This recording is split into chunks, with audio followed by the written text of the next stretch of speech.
Good morning. My name's Jenna Haig. I am currently an elder on session. I am in charge of the missions committee and one of the co-leaders of our wonderful Good Neighbor team. And I'm thrilled to bring you the message today. So I'm asking you, what comes to your mind when you think of hospitality? Maybe you think of that one friend. You know the one who always goes above and beyond when they have a dinner party. They make that guest feel special. They remember food allergies, or maybe they make that special dessert that they know that you enjoy. Or maybe you think of a great trip and a hotel that really went above and beyond to make you feel valued. About 6 years ago, my husband and I took a trip to Sonoma in California. It was probably one of the best trips we've ever taken. We stayed at this really cute cottage right off the square in downtown Sonoma. Besides being very charming in decor, the owners really made our experience amazing. They provided suggestions and maps, provided some free tasting coupons, helped us make dinner reservations, but it didn't just stop there. Every morning, they would deliver to our door granola or other fresh baked goods, along with fresh cream to enjoy with our coffee on our patio. And in the evenings, when we returned to our cottage, we found a cheese and fruit plate in the fridge with a note, which was perfect after a full day of wine tastings and hiking. It was great service and hospitality. Our scripture today was from Romans chapter 12 and a section titled Marks of a True Christian, or Love in Action, depending on the translation. Familiar phrases that many of us have probably offered at one time as advice or kept in our hearts as values of how we strive to live. Love one another. Be fervent in spirit. Be patient in tribulation. Constant in prayer. And here it is. Seek to show hospitality. When we look to the New Testament for the word hospitality, we find the Greek word philoxenia, which is actually a combination of the word philos, which means love, if you think Philadelphia, city of brotherly love, and xenos, which means stranger, if you think xenophobia, fear of strangers. So combined, we get philoxenia, or love of strangers. And the Bible is full of examples of strangers in a foreign land, as Karen touched on.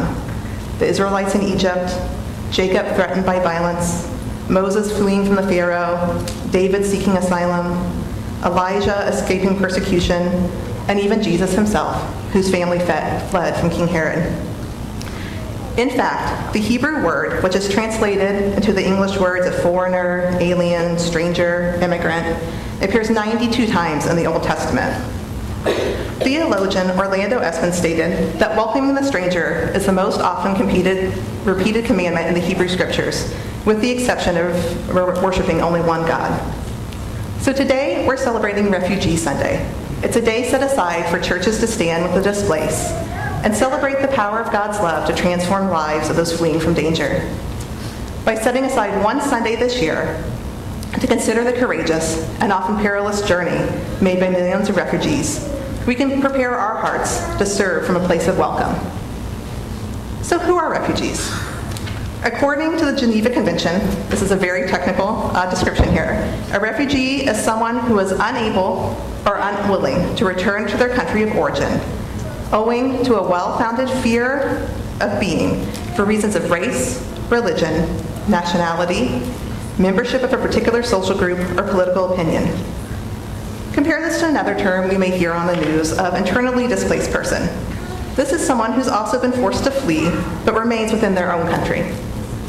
Another common term is asylum seeker, which refers to a person who's left their country out of that fear and persecution and is seeking refugee status within another country. All these terms are really just definitions that allow us to label a person, while the fact remains that there are estimated 60 million human beings who have left their homes, not by choice, but by desperation. Who are refugees? They're the 20 million people worldwide, more than half of whom are children, forced from their homes and out of their countries by persecution, torture, death, rape, and war. Most of whom will spend an average of 17 years in a camp, meaning for children, their entire childhood and start of young adult life is spent in a refugee camp like this one. 17 years of limited opportunities for education, work, or sometimes even basic needs like food, clean water, and shelter. A Burundi refugee named Kam speaks to the struggle. Kam spoke 5 languages and served as a translator for the United Nations.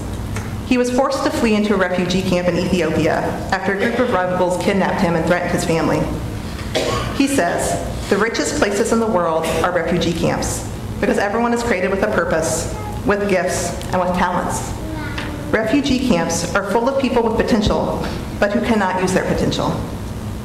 Of these 20 million, only about 0.5% will be resettled into a new country, with the majority either returning home to their country once it's deemed safe, or spending their exile in the country where they sought asylum. The United Nations High Commissioner for Refugees, or UNCHR, prioritizes cases chosen for resettlement to a third country based on the most vulnerable. They state, resettlement is meant to be a lifeline for refugees, only when all other reasonable options have been exhausted." Who are refugees? In the United States, there are individuals who've gone through a rigorous vetting process, lasting up to 3 years, consisting of multiple security checks, interviews, biometrics, and medical checks, with many government intelligence groups, including the FBI, Department of Homeland Security, and State Department, right up until the time that they board the airplane. Once admitted, they have full legal status, meaning they're able to work, pay taxes, and move across the country freely, just like you and I. Within 1 year, they gain their lawful permanent residence card, or green card, and within 5 years can become United States citizens. This accounts for about 3 million residents since the Refugee Act of 1980. An estimated 100,000 refugees are slated to arrive this year, which based on various reports and predictions could be cut in almost half, with new policies and government restrictions. Who are refugees? The 42,500 people living ordinary lives each day who will be forced to make the desperate decision to leave their homes. Let me repeat, 42,500 people, or over a third of the population of Peoria, who leave their homes, belongings, careers, friends, and sometimes their family every single day. Think about that for a moment. What would it take for you to wake up tomorrow and just leave everything? Your home, your car, your morning coffee, your pets, your source of income, your community and sense of identity and belonging, your pride and security, to risk the life and the life of your family to flee to the unknown. Where would you go? How would you get there? What would you bring if you had just 10 minutes to pack? Let's take a look now at this reality and this UN video that asked refugees about their experience.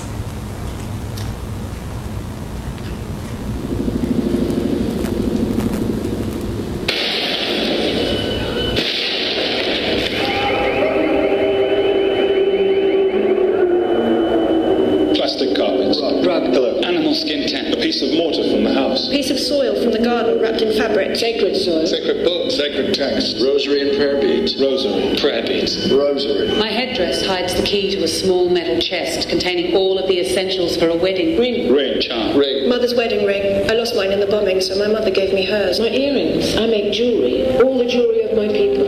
It symbolizes freedom. No one tells me what to wear. Heart necklace. Heart necklace. Virgin Mary necklace. Bracelet. Bracelet. Bracelet. No, the bracelet's not my favourite thing. That's Nancy. She's my doll. The night we fled, my mother put her on my bed so we would not forget her. But in all the rush, she did get left behind. I don't mind. She'll keep watch. Watch. Digital. And analog. Family portrait. Photos. Photos. Photo of my father. Memories of my father. I have nothing from my home. Everything was broken in the struggle. We were out in just 10 minutes. They destroyed the house around my sick bed.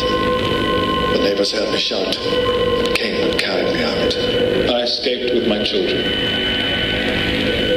Sister. Brother. Husband. Wife. With my soul. With my smile.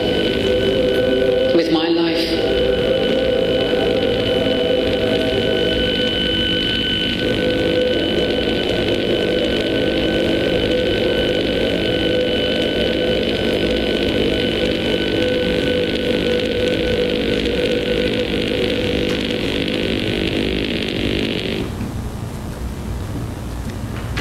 These numbers can seem overwhelming.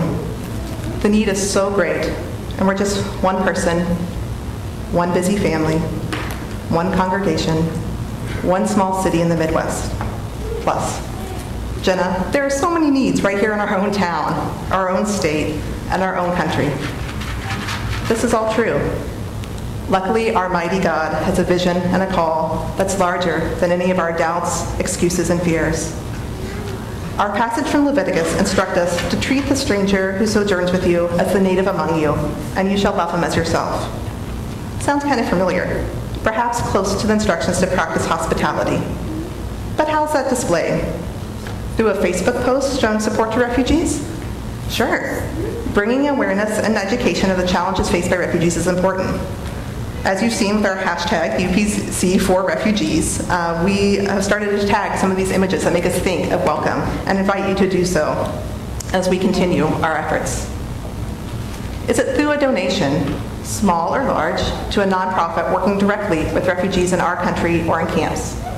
Absolutely. These efforts require funding to help meet even the basic needs of food, water, and shelter. Maybe it goes just a bit further by providing a welcoming smile and handshake when we meet a refugee. Yes, giving a warm, genuine welcome is the earmark of good hospitality. But all hospitality, no matter how great, tends to fade. The dinner party ends and friends go home and the cleaning up must begin. And very, very sadly, no one appears at my door every morning with fresh baked goods as I'm forced to reheat my coffee for the third time when chasing around 2 boys. Treat the native among us and love of ourselves. This doesn't mean using fancy china and a spotless house with endless smiles. It means sitting on the floor beside you, eating off of paper plates in the daily mess and crying together as I listen to your struggles.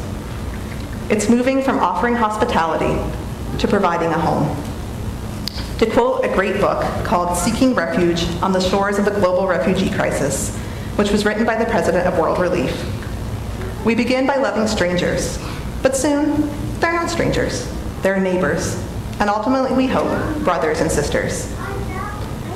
One way to move beyond welcome is in standing in solidarity for the vulnerable, who need us to speak from our place of privilege and help amplify their voices.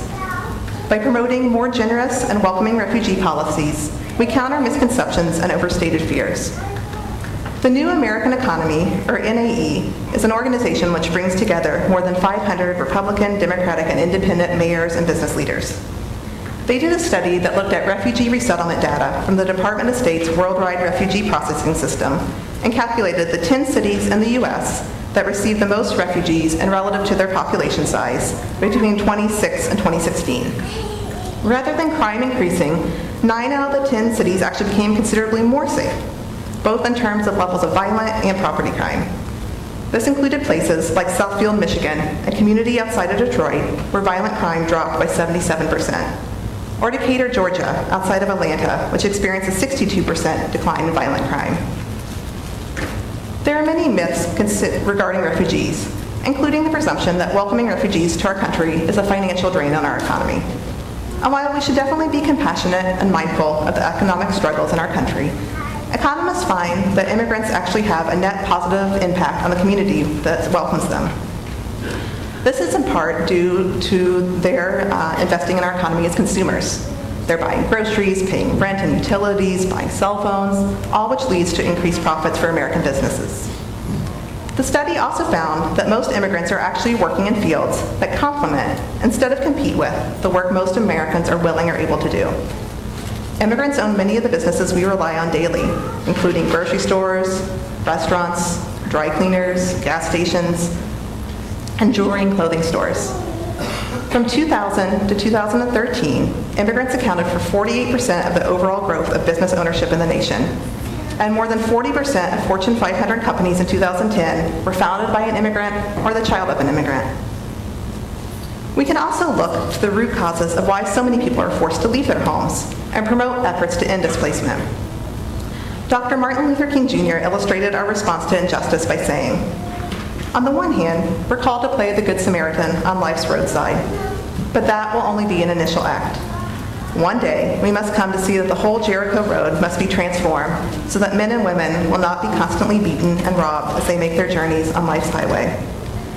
True compassion is more than flinging a coin to a beggar. It comes to see that an edifice which produces beggars needs restructuring. Conflicts are really complex, and oftentimes are just the tipping point, with underlying factors of many, many years of poverty, corruption, and broken relationships. By changing our approach to suffering from response to relational, we can impact change. Strengthening relationships within a community on the front lines, instead of just offering charity or aid, makes a difference. Over the past 3 years, our Good Neighbor team has had the privilege of helping provide a home for a family from the Democratic Republic of the Congo by setting up their home with furnishings donated by many of you, cleaning and stocking their apartment with groceries for their first week here, meeting them at the airport after a very long and rough day of travel, and driving them to their new appointment, legal and insurance professionals in our congregation looking over leases, calling to set up utilities, driving to almost every single government agency here in Peoria and Moline for health department screenings, social security cards, state IDs, and more. Driving all the way to Lexington, Kentucky, just so that they could be with family during a family emergency. Finding translators in Peoria to speak Swahili and coordinating volunteers, researching ESL classes and practicing new vocabulary, and teaching the bus system and how to navigate to the store, library, church, and work. It's been a really jam-packed few months for our team, filled with some uncertainty, deadlines, confusion, mistranslations, questions, tears, and worry. But there have been so many more moments of grace, patience, love, laughter, shared meals, play dates, and even, as you saw in one of the pictures, the essential American experience of baseball. Getting to know Kabiese, Olive, and sweet little Joy has been a privilege as we learn more about their gifts and talents and have even become friends. If we had to sum up this family with just a few words, one of our Good Neighbor team members, Alexis Malouf, said it best: they are unfailingly gracious. Watching Kabiese play with Joy or any one of the team's children, seeing Olive's contagious smile and hearing her laugh, and watching as Joy toddles around and absorbs his new surroundings, serve as a reminder of the humanity behind all these numbers and statistics. This family right here in Peoria, and refugees everywhere, are made in the image of God and can teach us so much about faith, hope, and perseverance. We have laid the foundation of the family's new home over the past 3 months, but there's still a lot of work to do to make them truly feel at home.